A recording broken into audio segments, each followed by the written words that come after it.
नमस्कार, आप सभी दर्शकों का बहुत बहुत स्वागत। आप देख रहे हैं जस्ट टीवी। मैं हूं नेहा शुक्ला, लेकर हाजिर हूं आज की स्ट्रेट टॉक।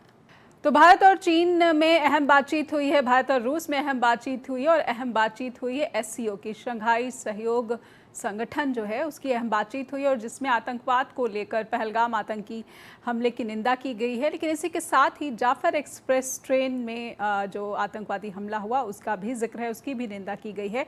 अंतर्राष्ट्रीय आतंकवाद की निंदा और दोषियों को कटघरे, न्याय के कटघरे में खड़ा करने की इस साझा बयान में बात कही गई है। लेकिन बहुत सारी बातें इसलिए खास हो गई हैं क्योंकि भारत की विदेश नीति में एससीओ समिट में शामिल होने से पहले तेजी से बदलाव के संकेत मिल रहे थे और इस वक्त जिस तरीके की तस्वीरें तियानजिन से निकलकर सामने आई हैं, ये साफ दर्शाती हैं कि भारत अब अपनी विदेश नीति को एक अलग धार देने की कोशिश कर रहा है और ये कोशिश, इसको पूरा का पूरा साथ मिल रहा है पड़ोसी ड्रैगन से, और मॉस्को तो उसका ऑल वेदर फ्रेंड है ही। तो कुछ सवाल हैं और कुछ फैक्ट भी हम अपने दर्शकों के सामने पहले इस प्लेटफॉर्म पर रखेंगे, उसके बाद आज उन सवालों को टटोलने की कोशिश करेंगे कि भारत की विदेश नीति में या फिर ग्लोबल साउथ की इस बड़ी हलचलों में भारत के लिए क्या अच्छा और क्या जो है एक चिंता या फिर चुनौती की तरह देखा जाना चाहिए। तो बदलते वैश्विक व्यवस्था में भारत का ताज़ा दांव कितना मजबूत माना जाए, कितना ठोस माना जाए, कितना लॉन्ग टर्म वाला माना जाए। भारत की जो विदेश नीति है इसमें बदलाव हो रहा है, इससे कोई दो राय या फिर कोई इस पर शक नहीं जता सकता है, क्योंकि भारत की जो चीन से संबंध सुधारने की जो कोशिशें हैं उसको एक तेज़ी मिली है। चीन की आर्थिक और सामरिक चुनौतियों का ऐसे में क्या समाधान भारत निकालता हुआ नज़र आता है, इसको भी समझने की कोशिश करेंगे। भारत की जो सुरक्षा चिंताएं हैं, इसके सामने नई चुनौतियां क्या इससे माना जाए कि ये खड़ी हो गई हैं, क्योंकि अगर हम उस बयान को देखें जो कि भारत और चीन के बायलैटरल मीटिंग के दौरान राष्ट्रपति शी जिनपिंग ने दिया है, तो इसके क्या मायने निकाले जाने चाहिए। चीन के साथ सीमा विवाद पर भारत का जो रुख सामने आया है, इसके क्या मायने समझे भारत की जनता या फिर चीन की जनता या फिर जो ग्लोबल पॉलिटिक्स में इंटरेस्ट रखते हैं वो इसे कैसे देखें। अमेरिका से घटती निर्भरता, चीन से सुधरते संबंध, क्या भारत इस नई पॉलिसी पर अग्रसर या फिर इस नई पॉलिसी को गढ़ता हुआ नजर आता है। ग्लोबल साउथ जियोपॉलिटिक्स का हॉटस्पॉट बन चुका है, इसमें कोई दो राय नहीं मानी जा सकती। या फिर जो वेस्ट वर्ल्ड है इसे कैसे देखता है। आतंकवाद पर तियानजिन एससीओ के बयान को कैसे देखें, आइए स्वागत कर लेते हैं। हमारे साथ स्ट्रेट टॉक के प्लेटफॉर्म पर जुड़ चुके हैं वरिष्ठ पत्रकार सौमित्र रॉय, हमारे साथ बीजेपी से प्रवक्ता अश्विनी शाही जी जुड़ चुके हैं और कांग्रेस से पूजा त्रिपाठी जी जुड़ चुकी हैं। बहुत बहुत स्वागत करती हूँ मैं आप तीनों का ही। और शुरुआत में अश्विनी जी आपसे ही करूंगी, कितना इसे भारत के हक में आप मान रहे हैं। मैं शुरुआत एससीओ समिट से करूंगी जी। नेहा जी, देखिए, बहुत ही शानदार एससीओ समिट जो है हुआ और उसमें कुछ बहुत ही सकारात्मक पहलू उसके निकलकर सामने आए हैं जी, जिसने हिंदुस्तान के एक बेहतर जो है लोकतंत्र को आगे बढ़ाया है। भारत की विदेश नीति को आगे बढ़ाते हुए माननीय प्रधानमंत्री जी ने जो कड़ा संदेश कई चीजों का दिया है, वहां पर देखिए, अभी हम ऑपरेशन सिंदूर से निकल कर आए हैं। पहलगाम पर जिस तरीके का मैसेज दिया है माननीय प्रधानमंत्री जी ने, वहां शहबाज शरीफ भी थे, वो सुनते रहे हैं। वहां उस सम्मेलन में वो भी गए हैं और सुन रहे हैं वो।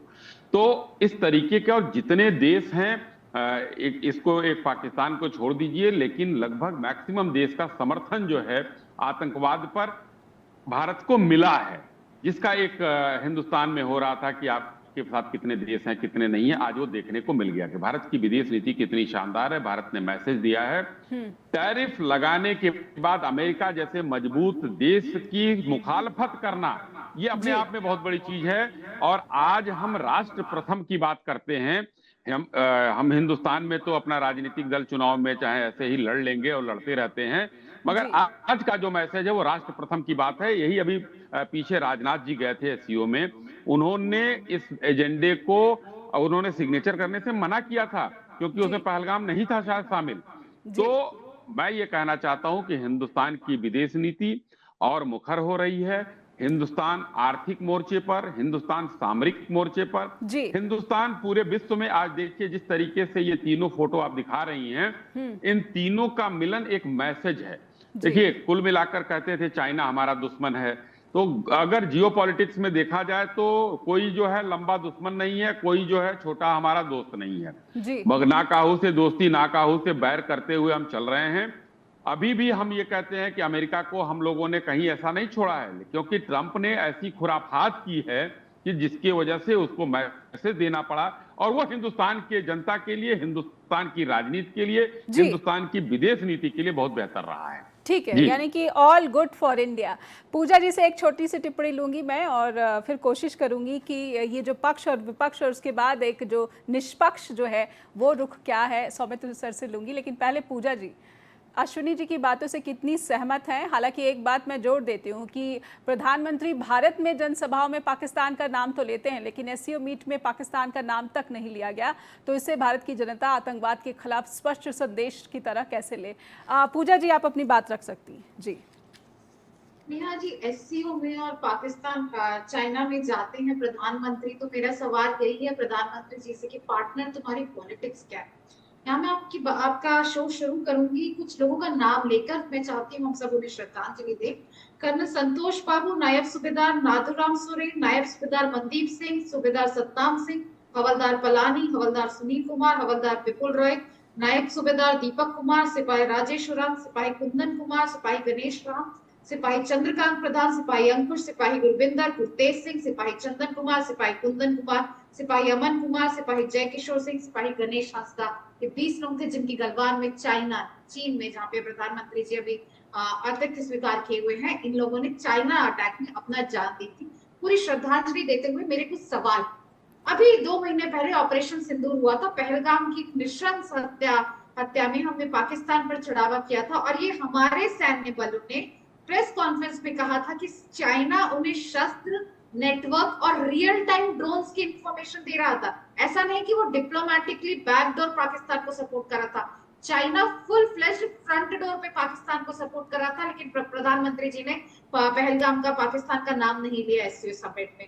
ये वही चीन है जिसने रेयर अर्थ मिनरल और फर्टिलाइजर के एक्सपोर्ट पर रोक लगाकर हमारा हजारों करोड़ों का नुकसान किया था। ये वही चीन है जहां पे लद्दाख में हम अप्रैल 2020 की यथावत स्थिति नहीं कर पाए हैं। पेट्रोलिंग पॉइंट जहां तक हम पेट्रोलिंग करते थे वो अब बफर जोन में बन गया है। हमने अपने परमवीर चक्र महान योद्धा मेजर शैतान सिंह की समाधि स्थल को तोड़ दिया गया क्योंकि वो बफर जोन में आ गया था। ये वही चीन है, ये वही चीन है जहां पे जो अरुणाचल में गांव बसा रहा है, अरुणाचल के गांवों के नाम चेंज कर रहा है, एलएसी पे भयंकर इंफ्रास्ट्रक्चर को कर रहा है। ये वही चीन है, और ये वही चीन है जिसने यूएनएससी में भारत की परमानेंट मेंबरशिप और न्यूक्लियर सप्लाई एग्रीमेंट में प्रवेश पे रोड़ा अटकाया। ये वही चीन है जिसने हाफिज सईद को यूएन रेजोल्यूशन में नाम लेने से वीटो कर दिया था, इंडिया ने जब हाफिज सईद का नाम ग्लोबल आतंकी के लिए डाला था। ये वही चीन है जिसने हमें हर वक्त पीछे चुरा घोपा था। हम अपने चाइनीज टीवी फोड़ देते हैं, हम चीन और टिकटॉक के बैन होने पर कहते हैं राष्ट्रहित, राष्ट्र प्रथम। हम चाइनीज पटाखे नहीं लेते, हम चाइनीज खिलौने नहीं लेते। और ये वही चीन है जहाँ पे एससीओ समिट में प्रधानमंत्री जी गए हैं। और तो और ठीक है, कांग्रेस जी, पूजा जी, कांग्रेस का कहना है कि असल चिंताओं को दरकिनार किया गया भारत की तरफ से। बिल्कुल, देखिए एक सीधी सी बात है नेहा जी, आपकी जो डिप्लोमेसी होती है ना, आपकी जो कूटनीति होती है, वो राष्ट्रीय सुरक्षा, आत्मसम्मान के ऊपर नहीं हो सकती। आपके देश के मर रहे थे या सेना या खुद 1 महीने पहले आपके एनिमी कंट्री को, अभी अश्विनी जी ने कहा कि हम कोई एनिमी नहीं होता नीति में, ग्लोबल डिप्लोमेसी में, तो क्या पाकिस्तान हमारा एनिमी नहीं? और पाकिस्तान के साथ ये आर्मी चीफ का खुद का बयान है कि हम वॉर दो। लेकिन पूजा जी देखिए, शायद यही वजह है कि जब डिप्लोमेसी की टेबल पे बैठते हैं राष्ट्र, अलग अलग राष्ट्र, तो ना पाकिस्तान का नाम लिया गया, ना ही अगर चीन के साथ संबंध सुधारने की कोशिश अगर हो रही है तो उन विवादों पर अड़े रहकर जो है डिप्लोमेसी का प्रदर्शन किया जा सकता है। पूजा जी, एक छोटे से ब्रेक का इशारा हो रहा है, उसके बाद मैं सौमित्र सर से समझना चाहती हूँ कि पक्ष और विपक्ष, लेकिन कोई रास्ता तो निकालना ही पड़ेगा। टैरिफ की बात, पूरी दुनिया इससे जूझ रही है, और भारत पर जिस तरीके से यहाँ पर रोजगार पर एक बड़ा प्रहार देखने को मिल रहा है, अलग अलग प्रदेशों से खबरें आ रही हैं कि कारखानों में भारी मायूसी है और लोगों की छटनी के आदेश जारी होने शुरू हो गए। एक ब्रेक लेते हैं, ब्रेक के बाद लौटते हैं। फिर से सभी दर्शकों का बहुत बहुत स्वागत है। स्ट्रेट टॉक देख रहे हैं आप, और बातचीत आगे बढ़ाते हैं। सौमित्र रॉय के पास लेकर चलते हैं दर्शकों को। सौमित्र सर, अश्विनी जी कह रहे हैं कि भारत की विदेश नीति तटस्थ दिख रही है और नॉन अलाइनमेंट की जो पॉलिसी है उसी पर भारत आगे बढ़ रहा है। पूजा जी कह रहे हैं कि भारत की विदेश नीति में तो धार ही नज़र नहीं आती है। आपकी क्या राय है सौमित्र सर? एससीओ की मीटिंग और उससे पहले बायलैटरल टॉक हुई है चाइना के साथ। क्या कह सकते हैं कि भारत चाहता है कि ग्लोबल साउथ के आपसी देशों में जो तनाव बना हुआ है उसे पहले दूर करने की कोशिश की जाए, ताकि ये जो टेंशन है वो कम हो, और अगर पीस होगा तभी तो ट्रेड जो है, ईज ऑफ बिजनेस एस्टैब्लिश किया जा सकेगा। सौमित्र सर, देखिए, टेंशन तो तब होगी जब हम टेंशन लेंगे, पहली बात। जी दूसरी बात यह है कि चाइना और इंडिया के बीच में कल जो बायलैटरल टॉक हुई है उसके बाद में जो विक्रम मिस्त्री का, जो कि फॉरेन सेक्रेटरी हैं, उनका जो बयान आया है, पीटीआई ने रिलीज किया है, वो बहुत चिंताजनक बयान है। उस बयान में कहा गया है कि चाइना ने जो भारत के साथ में जो शर्त रखी है दोस्ती की, उस शर्त में ये है कि हमें अपने सीमा विवाद को भूलना होगा। जो पूजा जी कह रही थी कि हमारे 25 जवान शहीद हुए गलवान में, उसके पहले डोकलाम का मामला हुआ, अरुणाचल में गांव बसाए जा रहे हैं, वो सारी चीजें जो उन्होंने चिंताओं की बात कही, वो चिंताएं अभी तक वो सुलझी हुई नहीं है और चाइना चाहता है कि हम उसे भूल जाएं, जो हुआ उसे भूल जाएं, आगे बढ़े। और यही चाइना का जो बहुत साफ विक्रम मिस्त्री ने कहा है कि यही चाइना का इंश्योरेंस है, मतलब बीमा है। तो गारंटी जो चाइना दे रहा है अच्छे रिश्तों की, वो इस शर्त पे दे रहा है कि हम बीती बातें भूल जाएं। कैसे भूल जाएं? और पूजा जी ने जो कहा कि भाई पाकिस्तान हमारा राइवल है, पाकिस्तान को लगातार सपोर्ट मिल रहा है, पाकिस्तान से आतंकवाद हमारे देश में आ रहा है, और उस आतंकवाद को लेकर जो जॉइंट स्टेटमेंट जो रिलीज हुआ है एससीओ का, उसमें पाकिस्तान के ऊपर जो हमले हुए हैं, चाहे वो जाफर एक्सप्रेस हो या फिर वो उनके अलग से प्रांत में हो, बलूचिस्तान में हो, दोनों का जिक्र है, पहलगाम का भी जिक्र है, उनका भी जिक्र है। इसका मतलब है कि भारत और पाकिस्तान एससीओ के मंच पे एक ही साथ, एक ही तराजू के, एक ही पलड़े पर बैठा है। जी। तो ये जो स्थिति आई है, ये स्थिति टैरिफ के बाद में आई है। तो टैरिफ को हमको देखना पड़ेगा कि हम कहाँ जा रहे हैं या हमको कहाँ जाना चाहिए। ग्लोबल साउथ की बात करें तो जो क्वाड की बैठक, जो क्वाड का गठन हुआ था 2017 में, भारत उसका सदस्य बना था, सॉरी हाँ 2017 में उसका सदस्य बना था। तो वो क्वाड जो है वो चाइना को कंटेन करने के लिए बना था, और अमेरिका, ऑस्ट्रेलिया, ये दोनों के। अगर देखें अभी कि क्वाड की बैठक इस साल नवंबर में हो रही है, ट्रंप नहीं आ रहे हैं जी। लेकिन दूसरी बात ऑस्ट्रेलिया की अगर हम देखें तो ऑस्ट्रेलिया में प्रवासी भारतीयों के खिलाफ 9 शहरों में आंदोलन शुरू हो गया है। कहा जा रहा है कि इन भारतीयों को हटाओ, हमारे ऊपर बोझ बन गया है। तो हम कहाँ जाएं? लेकिन सौमित्र सर, आपने क्वाड की चिंता जताई, लेकिन जापान में जब प्रधानमंत्री चीन जाने से पहले जापान में थे तो कहीं ना कहीं हिंद प्रशांत क्षेत्र को जो है एक फ्री जो है रीजन की तरह से, और जो अंतर्राष्ट्रीय कानून के तहत जो है इस क्षेत्र के इस्तेमाल पर दोनों ही देशों ने सहमति जताई थी। तो क्वाड के अगर सदस्यों की आपसी सहमति की बात की जाए तो जापान दौरे पर प्रधानमंत्री का भी रुख हो, चाहे जो है इशिबा का रुख हो, दोनों इस पर सहमत हुए थे, इस बिंदु पर सहमत हुए थे कि हिंद प्रशांत क्षेत्र जो है दोनों देशों के लिए अहम है। बिल्कुल अहम है, हिंद प्रशांत क्षेत्र अहम है, वहाँ की शांति की बात जो है वो भी अहम है। लेकिन हम ग्लोबल साउथ के एक देश हैं, और हमें अगर वहाँ पर हमने ताइवान, इससे पहले जब ये चीनी विदेश मंत्री आए थे तो हमारे विदेश मंत्री ने वहां पे ताइवान को भारत की मान्यता देनी थी कि भाई ताइवान चाइना का हिस्सा है। ये जो ब्लंडर्स हम कर रहे हैं, इसके पहले जब हमने कहा कि भाई चाइनीज सामानों का बहिष्कार कीजिए, आप भारतीय सामानों का उपयोग कीजिए, ये हमारे प्रधानमंत्री खुद कह रहे हैं। और अभी जाके वो एससीओ में कह रहे हैं कि ये चाइना हमारे लिए जरूरी है और हम एससीओ के साथ में हैं। उन्होंने शी जिनपिंग को भी कहा है कि आप ब्रिक्स की बैठक में आइए जो नेक्स्ट ईयर होने वाली है। तो ये जो डबल पॉलिसी है, ये डबल पॉलिसी में हम कहाँ जाएंगे? हमको अगर न्यूट्रल रहना है, हमको अगर एक तरह से गुटनिरपेक्ष रहना है, जी। तो फिर हमने एससीओ की सदस्यता ही क्यों ली? हमारे साथ में तो सार्क था और सार्क के तो हम मुखिया थे। जी। लेकिन आज ये स्थिति है कि सार्क का एक भी देश हमारे साथ में नहीं खड़ा है। तो अश्विनी मेरा जी हाँ, जी मेरा बिल्कुल, आप अश्विनी जी से भी ये कहना है कि जो आप कह रहे हैं कि ना काहू से दोस्ती ना काहू से बैर, तो ये जो प्रधानमंत्री का बयान था कि आप जो है चाइनीज सामानों का, उन्होंने बहुत साफ बोला था कि छोटी छोटी आंखों वाले गणेश जी, उनका आप बहिष्कार कीजिए। तो क्या हर महीने कुछ नया बयान लेके हम अपनी विदेश नीति चलाएंगे, जबकि हमारे प्रधानमंत्री खुद एससीओ की बैठक में अपने विदेश मंत्री को नहीं लेके गए थे, उनके बगल में एनएसए बैठे हुए थे। तो जी। क्या हम माने इसको, हम क्या कहें कि हमारे विदेश मंत्री बीमार हैं, या हमारे विदेश मंत्री बीमार या बीमारी का कोई बहाना बना जानकारी के अगर वो अश्विनी जी धनकर के बन पास गए? होगी तो जरूर मैं चाहती हूँ कि हमारे दर्शकों तक पहुंचाए। अश्विनी जी, जयशंकर जी की अनुपस्थिति पर अगर कोई टिप्पणी कर सकते हैं तो करें, लेकिन साथ ही साथ विदेश नीति में अगर ये विरोधाभास नजर आता है तो इस पर भी आपकी टिप्पणी लेना चाहेंगे अश्विनी जी। नेहा जी, देखिए कोई विरोधाभास नहीं है। अब सौमित्र दादा को नहीं समझ में आ रहा है तो भाई अब इनका है, पत्रकार हैं, अपनी समीक्षा कर सकते हैं। मगर इतने बड़े समीक्षक अगर हम और ये हो जाएं तो जो वहां गए हैं विक्रम मिश्री जी चाहे डोभाल साहब, उनकी जगह पर हम और दादा बैठे होते तो वहां पर जो है हम लोगों की पूछ नहीं, हम लोग यही टेलीविजन पर सब ही अपनी चर्चा अपनी कर की सकते भूमिका हैं। तो निभाते हैं ना अश्विनी नहीं जी, नहीं, एकदम विदेश भूमिका मंत्री ही की निभा जगह, रहे हैं। तो भूमिका जी। निभाने में जो आज हिंदुस्तान एक बेहतर विदेश नीति अपना रहा है, उसमें मीन मेख अपने हिंदुस्तान के लोग ही निकालेंगे। भाई इतनी बड़ी भूमिका अगर हो तो अच्छी बात है। मैंने तो सोचा था कि कांग्रेस की प्रवक्ता नेशन फर्स्ट की बात करेंगी, लेकिन उन्होंने कुछ राजनीतिक चीजें कही। मैं उनके ऊपर बाद में आता हूं, पहले दादा का जवाब देता जी, हूं। जी। अभी दादा ने कहा विदेश मंत्री बीमार है। अभी कुछ दिन पहले, 3 दिन पहले तो ट्रंप के देहांत की खबर चल गई थी और बड़े चटकारे लेकर लोग कह रहे थे। तो यहाँ पर कोई किसी को कुछ कह सकता है?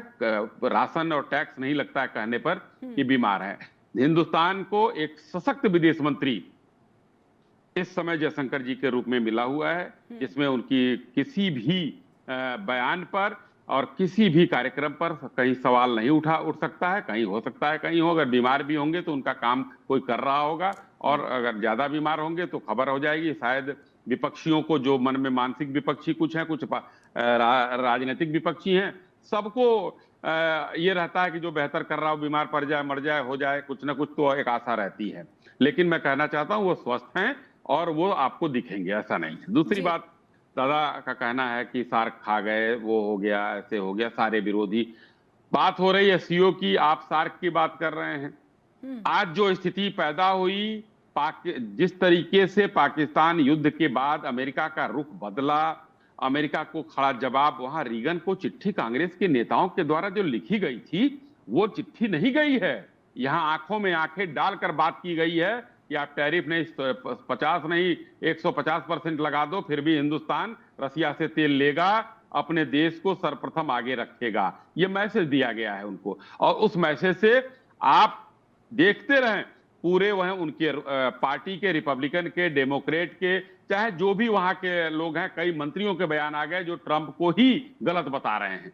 तो शायद वो गलत बोल रहे होंगे और हमारे देश के विरोधी लोग ठीक सुन रहे हैं। अब मैं आता हूं राजनीतिक जवाब। हमारी पूजा जी ने जो कहा है, पूजा जी ने यूएन का भी एक वो किया था अभी कि यूएन में जो है ये हो गया, लेकिन अस्थायी सदस्यता की बात पर जो है हमारे पास जो चाइना ने अगर गड़बड़ नहीं किया होता, वीटो नहीं लगाया होता पूजा जी, अगर जवाहरलाल नेहरू जी ने दान न कर दिया होता, लो मैं नहीं रहूंगा हिंदुस्तान, नहीं क्यों मौजूदा विदेश इतिहास में जाना पड़ेगा नेहा जी। नहीं, आप रीशेप दे सकते हैं, 11 सालों में रीशेप दे सकते हैं। नहीं, इतिहास में क्यों? आपको क्या दर्द हो रहा है नेहा जी? क्या आप भी कोई एजेंडा चला रही हैं? तो मुझे बिल्कुल नहीं, मैं वर्तमान विषय और बहुत ही गंभीर विषय मैंने किसी के बीच में नहीं बोला, तो मेरा भी सुना जाए। इतिहास में क्यों नहीं जाएगा आदमी? जी, चीन यूएन, चीन को अगर 11 वर्षों के बाद भी मौजूदा सरकार ये कहेगी कि नेहरू ने ये कर दिया इसलिए विदेश नीति प्रभावित हो रही है, अश्विनी जी? नहीं, विदेश नीति नहीं, आप बात को घुमाइए नहीं। चीन को अस्थायी सदस्यता किसने दी? दान में किसने दिया? ठीक है, मैं उत्तर ले लूंगी, मैं उत्तर नहीं, मैं सवाल करूंगा तब ना उत्तर लेंगी। जी, अभी देखिए नेहा जी, अगर आपको नहीं सुनना है, आपके लोगों को नहीं सुनना है तो मैं शांत हो जाता हूं, मैं बैठा रहता हूं, क्योंकि अगर छोड़ के जाऊंगा तो आप ही कह देंगी कि भाव छोड़ के भाजपा बिल्कुल, प्रवक्ता आप भाग अपनी गया, बात पूरी तो मैं करें, शांति एक से ब्रेक बैठ का जाता इशारा हूं। हो रहा है, आप अगर अपनी आपने बात मुझे रखें। बुलाया है, अगर आपने मुझे बुलाया है और आपका कोई हिडन एजेंडा नहीं है सरकार के खिलाफ, तो मुझे सुनिए। जी, मैं आपको किसी के बीच में आपको नहीं बोलता हूं, शांति से सुनता हूं। आपको क्रॉस क्वेश्चन करना हो, काउंटर लेना हो, आप हमसे ले सकती हैं, लेकिन पहले ही सवाल पर इस तरीके से आपने भी बोला और कांग्रेस ने भी बोला, इसका मतलब मुझे लग रहा है कि कांग्रेस के क्योंकि साथ मिली भगत है। मैं कहीं मौजूदा जो सुरेश चचा गंभीर का मुद्दे हैं फंडिंग उस पर आपको भी बात तो नहीं करना होने लगी चाहती है, ये हूं। बताइए। जी नहीं, अब सुनना पड़ेगा नेहा जी। जी चीन को अस्थाई सदस्यता थाली में सजाकर किसने दिया? अश्विनी जी, फिर अगर वही न बात दिया रिपीट होता, हो रही है, समय का सम्मान करें, वही बात तो रिपीट समय हो का रही तो है, अभाव, दर्शकों तक समय पहुंच का रही बात। जी नहीं, बड़ा कष्ट हो रहा है नेहा जी, आपको भी नहीं, कांग्रेस मुझे के बिल्कुल कतई कोई प्रवक्ता कष्ट को भी। नहीं होता, भारत के चलिए, हित में विदेश कई नीति होनी चाहिए, इस हजार पर बात हो। जी कई हजार वर्ग किलोमीटर जगह जो है थाली में सजाकर कक्षाई चीन के रूप में कैसे दिया गया, जो आज गिनवाया जा रहा था। अभी 5 चीजें गिनवाई गई, तो उस पर समय नहीं बर्बाद हो रहा था नेहा जी। महावीर जी, जो इन्हीं के एमपी थे कांग्रेस के, उन्होंने कहा था कि नेहरू जी आपका और हमारे सर पे बाल नहीं है, बंजर जमीनें सर काट के दे दिया जाए। ये कांग्रेस ने कहा था, हमने नहीं कहा है। तो ये चाइना को किसने बढ़ाया? और संतोष बाबू, शहीद संतोष बाबू को, हमारी और उनके साथ के सिपाहियों को हमारा सम्मान है, श्रद्धांजलि है। जी मगर उसी समय कहा गया था राहुल गांधी के द्वारा कि भाई हमारे सैनिक पिटे थे वहां, अपने सैनिकों का अपमान किया था, यहां तो सम्मान कर रही हैं। उसी समय चीन के दूतावास में क्या करने गए नहीं बताया, कौन सा एमओयू साइन किया उन्होंने गलवान के समय में, ये नहीं बताया पूरे हिंदुस्तान को। राहुल गांधी कौन सा एजेंडा चला रहे हैं। अब मैं आता हूं 3-4 चीजें और जो इन्होंने कहा। अश्विनी जी, आपको मैं पूरा समय दूंगी, एक ब्रेक का इशारा हो रहा है, छोटे से ब्रेक के लिए रुकना पड़ेगा। आपने एक ब्रेक लेते हैं यहाँ पर, और बिल्कुल एक ब्रेक के लिए रुकते हैं। दर्शकों से अनुरोध की जुड़े रहिए जस्ट टीवी के साथ, लौटते हैं ब्रेक के बाद। फिर से सभी दर्शकों का स्वागत करती हूँ, और अश्विनी जी मैं आपके पास ही आती हूँ सीधे ब्रेक के बाद। आप अपनी बात रखिए, और मैं चाहती हूँ कि थोड़ा समय का भी नोट रखिए, ताकि मैं पूजा जी को भी ये ना हो मुझसे शिकायत कि मैंने उनको समय नहीं दिया। जी अश्विनी जी। नेहा जी, अगर हमारे बीच में अगर इंटरप्शन ना किया गया होता तो शायद मेरी बातें जो है समाप्त हो गई होती। आपको ही लगा कि इतिहास में ना जाया जाए। इतिहास में अगर गलती किया गया है तो अब वर्तमान की बात से तो कोई नहीं बच सकता है, गलती इतिहास में हुई है। जी, अब और आज हम लोग बैठे हैं, कल भी अगर कुछ हुआ होगा वो इतिहास है।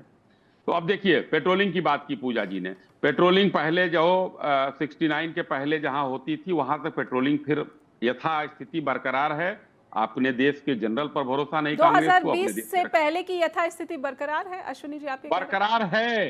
ये जवाब सदन में दिया जा चुका है, हमारे डीजीएमओ ने ये दे दिया है। अगर उनके ऊपर भरोसा नहीं है किसी को तो भाई ठीक है, अच्छी बात है, ना भरोसा करे, लेकिन हमको भरोसा है अपनी सेनाओं पर। जानकारी गई है कि 2020 से पहले की यथास्थिति सीमा पर है। ठीक है अश्विनी जी, आगे बढ़े। जी दूसरी बात जो है रेयर अर्थ चालू हुआ ना, ये तो चीजें बंद हो गई और घाटा हो गया, लेकिन चालू हो गया। मेरा ये कहना था कि पूजा जी, आपके नेता ने क्या एमओयू किया चोरी से जाकर, और जो है वहां पर बाद में जब फोटो जारी हो गया तो उनको देश को बताना चाहिए कि क्या हमने एमओयू किया और किस कैपेसिटी में, हिंदी में हैसियत कहेंगे उसको, कि किस हैसियत में, किस कैपेसिटी में जाकर वहां पर किया गया वो एमओयू।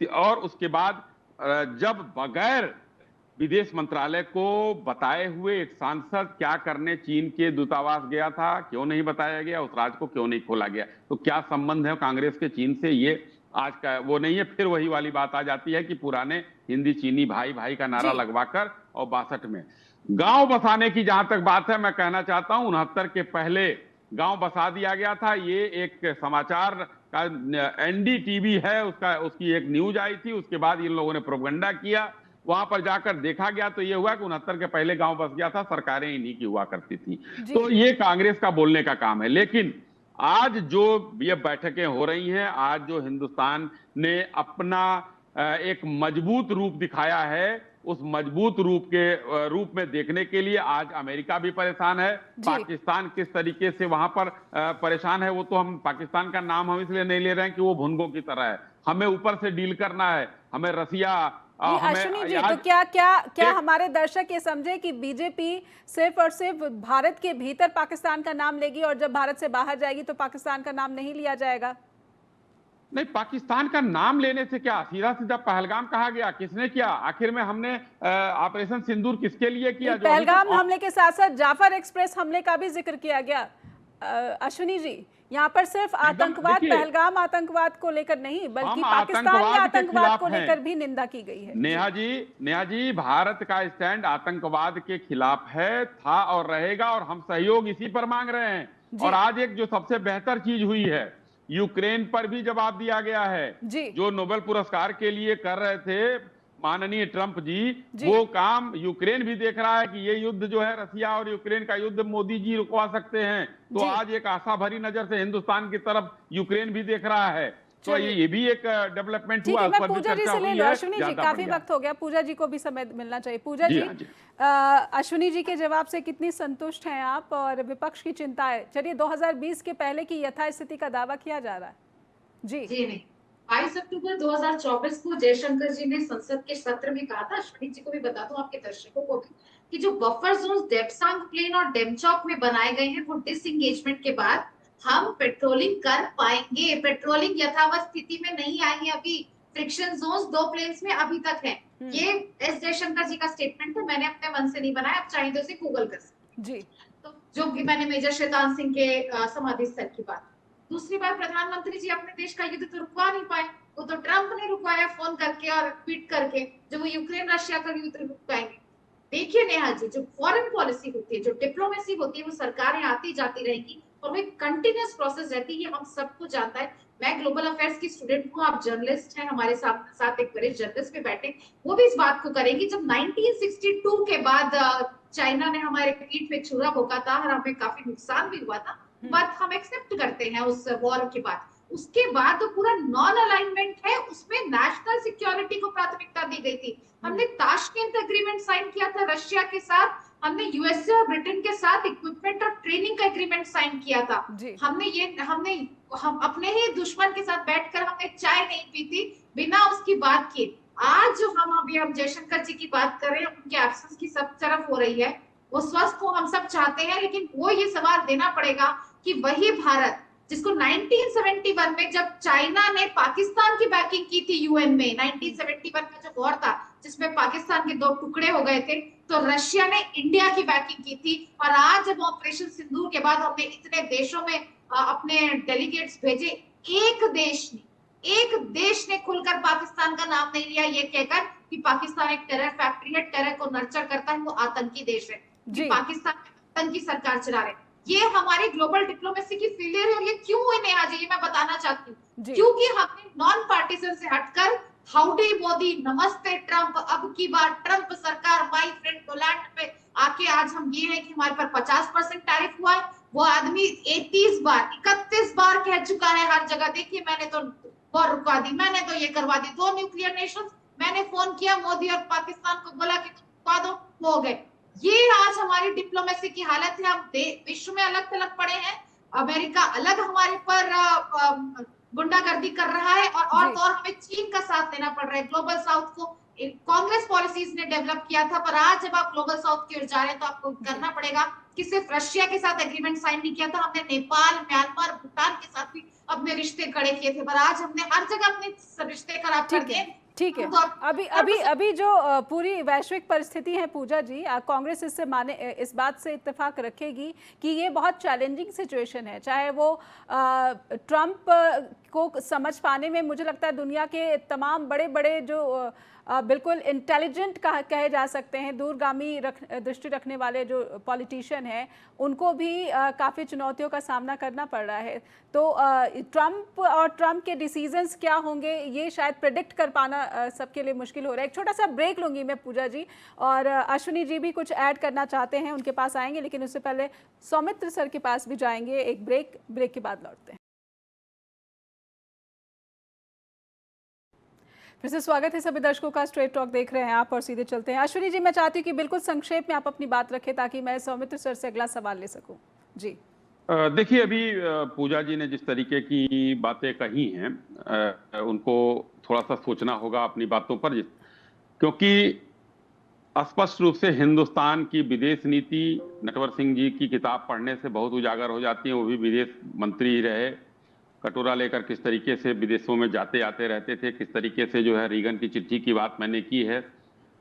एक देश का नाम बता दें, टर्किया, अजरबैजान और इसके चाइना को छोड़कर, कि जिसने भारत का विरोध किया हो ऑपरेशन सिंदूर का। कोई कांग्रेस नहीं बता सकता है। दूसरी बात, अगर माननीय प्रधानमंत्री जी ने खड़े होकर कहा है अपने सदन में कि किसी देश ने कोई मध्यस्थता नहीं की है, तो अपने देश के प्रधानमंत्री पर भरोसा नहीं है, ये ट्रंप पर भरोसा है, जो कहता है कि भारत पाकिस्तान का युद्ध 1000 साल से चल रहा है। तो जो सोच वो रखता है, वो सोच पूजा जी के नेता राहुल जी रखते हैं। पूरी दुनिया ने देखा कि ट्रंप ने घोषणा की कि भारत और पाकिस्तान घोषणा करने दीजिए। आपके प्रधानमंत्री की घोषणा पर आप नहीं विश्वास करेंगी, ट्रंप की घोषणा पर चलिए वो अलग विवाद है, अलग विवाद है। नहीं, विवाद नहीं है। अपने देश के प्रधानमंत्री ने सदन में कहा तो आप उसको नहीं मानेंगी। और ट्रंप 100 बार कहे, उससे हमसे क्या मतलब है भाई? ये राहुल गांधी, अगर सोनिया जी बाहर से आई हैं तो हम कहते हैं तो ये लोग मानते हैं कि वो बाहर की हैं, इटली की हैं। ठीक है, मुझे इस बातचीत को आगे बढ़ा, अगले स्तर पर ले जाने दीजिए। अश्विनी जी, अगले सवाल पर ले जाने दीजिए। सौमित्र सर, भारत को क्या कहीं ना कहीं से तो शुरुआत करनी होगी। चीन का मुकाबला करने के लिए अमेरिका से दोस्ती बढ़ाई गई, लेकिन अमेरिका ने भी तो अब सामने सामने पूरा द्वंद्व युद्ध छेड़ रखा है। तो भारत के पास फिर आप विकल्प क्या देख रहे हैं? ग्लोबल साउथ एक उभरता हुआ जियोपॉलिटिक्स का हॉटस्पॉट बन गया है। ऐसे में भारत के पास ऑप्शन क्या है, क्या देख पा रहे हैं आप? देखिए, सबसे बड़ा जो ऑप्शन है वो यही है कि हम थोड़ा सा रिस्ट्रेंट, मतलब संयम बरतें। हम बहुत हड़बड़ी से किसी भी एक देश के कदम को या एक देश के बयानों को हम जज कर रहे हैं और हम चाइना की तरफ लुढ़क रहे हैं। चाइना या रशिया के बयान को हम अमेरिका की तरफ लुढ़क जाते हैं, बजाय हमको एक स्थिर होकर संयमित एक देश की तरह से व्यवहार करना चाहिए। क्योंकि ग्लोबल साउथ में अगर हम अमेरिका के साथ नहीं है या अगर हम चाइना के साथ में नहीं है, तो यहाँ पर एक शक्ति संतुलन का जो पूरा का पूरा मसला है वो बिगड़ता है। अमेरिका नहीं चाहेगा कि ग्लोबल साउथ में भारत को खो दे, और चाइना चाहेगा कि भारत के साथ में सीमा विवादों को अलग रखकर एक व्यापारिक रिश्ता बनाए। रशिया भी चाहेगा कि भारत की एक मजबूत स्थिति हो, ताकि ये जो पूरा जो साउथ एशिया है वो साउथ एशिया में एक शक्ति संतुलन बना रहे जी। तो इसलिए हम बहुत हड़बड़ी में कोई चीज पर फैसला नहीं ले सकते। पर सौमित्र सर, मैं ध्यान दिलाना चाहती हूँ, वो जो एक ज्वाइंट स्टेटमेंट आया है बायलैटरल, खास करके जो बायलैटरल टॉक्स हुई है भारत और चीन के बीच में, वो क्या दर्शाती है? वो क्या बैलेंसिंग एक्ट नहीं दर्शाती है कि भारत के प्रधानमंत्री चीन तो गए हैं 7 साल के बाद, लेकिन जो बातचीत हुई है वो बहुत ही सतही कही जा सकती है। बहुत ज़्यादा झुकाव जो है चीन के आकर्षण या फिर चीन की कोशिशों के तरफ भारत की तरफ से नहीं नजर आती।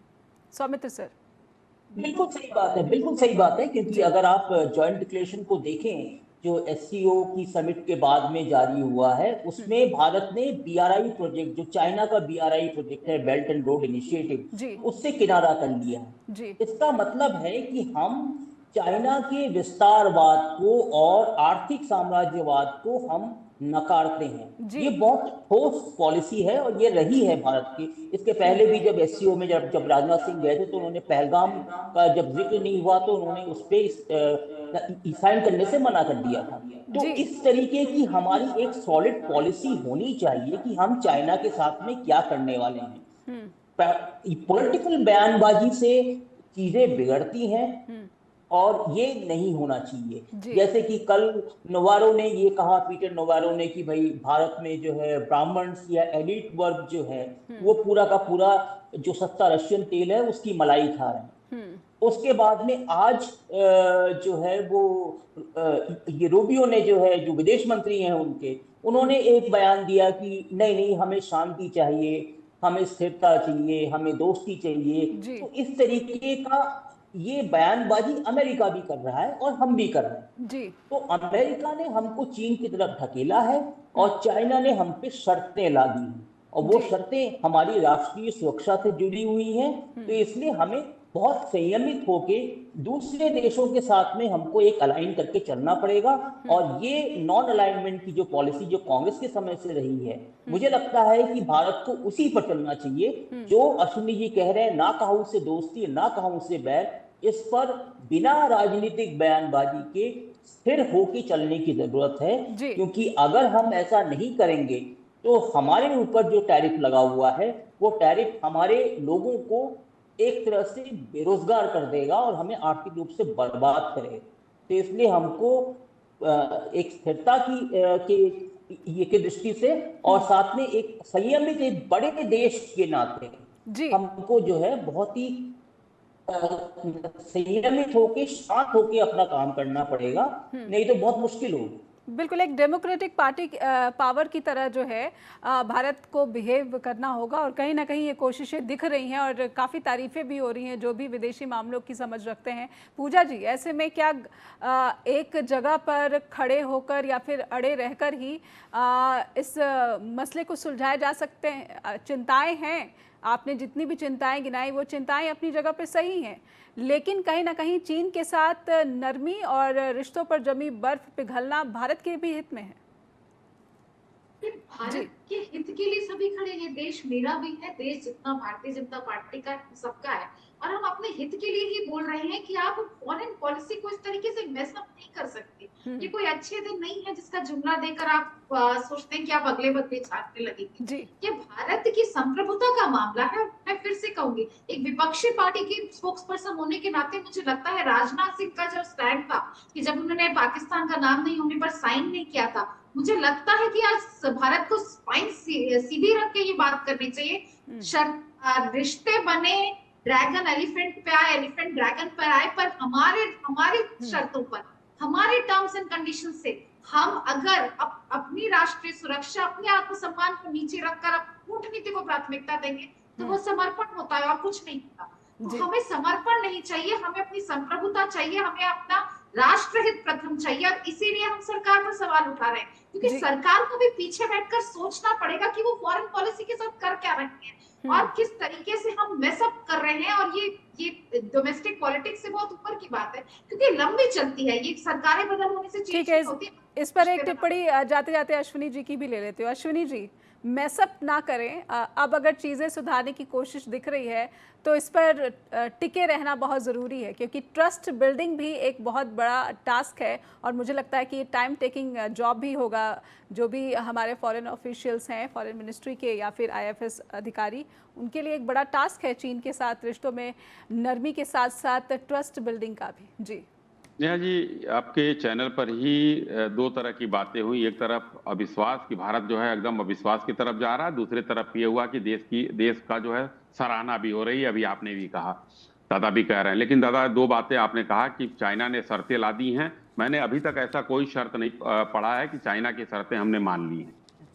हमने अपनी बात कही है, उन्होंने अपनी बात कही है, कोई शर्तें उनकी नहीं मानी है और न हम मानेंगे। हिंदुस्तान आज जो है 56 इंची के सीने के साथ प्रधानमंत्री खड़ा है हमारा, कोई शर्त मानने के लिए नहीं हम कहीं जा रहे हैं जी। हाँ, बात होगी, रास्ते निकाले जाएंगे, शर्त नहीं मान रहे। पहली चीज, इस बात को थोड़ा सा हिंदुस्तान के लोग आपके चैनल के माध्यम से आंख कान नाक खोलकर सुन लें। दूसरी बात, ये कहा जा रहा है कि हमारा देश हमारा है, तो अच्छी बात है। तो पूजा जी का भी देश है, हमारा भी है, दादा का भी है, नेहा जी का भी है। देश को प्रथम करके तभी तो चल रहे हैं माननीय प्रधानमंत्री जी। देश प्रथम, हमने उसके अलावा हमने देश पर अगर समझौता करना होता तो अमेरिका के सामने आज तक किसी हिंदुस्तान के 56 साल के राज्यों में 56 साल की सरकार रही है कांग्रेस की, एक प्रधानमंत्री बता दीजिए जो अमेरिका के सामने आंखें तरेर कर खड़ा हुआ हो। कभी नहीं। मदद भले मांगी है उन्होंने, लेकिन आंखें नहीं तरेरी है। अमेरिकी मदद को इनकार करने वाली माननीय तत्कालीन प्रधानमंत्री इंदिरा गांधी खड़े हैं। इंदिरा गांधी साथ बेड़ा साथ लगवा लो या सब कर। चलिए, समय समाप्त हो गया। इतिहास में बहुत सारे ऐसे जो उदाहरण मौजूद हैं, लेकिन समय इजाजत नहीं दे रहा। बहुत बहुत धन्यवाद अश्विनी जी, आपका भी, पूजा जी आपका भी, और सौमित्र सर आपका भी बहुत बहुत आभार। आपने वक्त दिया और स्ट्रेट टॉक के प्लेटफॉर्म से जुड़े। दर्शकों से अनुरोध कि एससीओ समिट के बाद और भारत और चीन के बीच बायलैटरल टॉक्स के बाद ग्लोबल साउथ में दो ताकत की बात हो रही है और क्या चीन भारत के ताकत को अब क्या है, अब अलग नज़रिए से, अलग चश्मे से देखने की कोशिश शुरू कर चुका है, इसे कैसे लिया जाए। एक चिट्ठी की भी बात बार बार की जा रही थी कि मार्च महीने में ही राष्ट्रपति द्रौपदी मुर्मू को चीन के राष्ट्रपति ने पत्र लिखा, जिससे भारत ने कहीं ना कहीं आगे बढ़ाने में या फिर इस पर अहमियत देने में समय लगाया, क्योंकि वो चीन को कहीं ना कहीं कड़ा संदेश देने की कोशिश कर रहा था। हालांकि आप पर छोड़ती हूँ, आप हमें लिखकर अपने अनुभव शेयर करें info@justbroadcasting.com या फिर neha@justbroadcasting.com पर भी। बहुत बहुत धन्यवाद।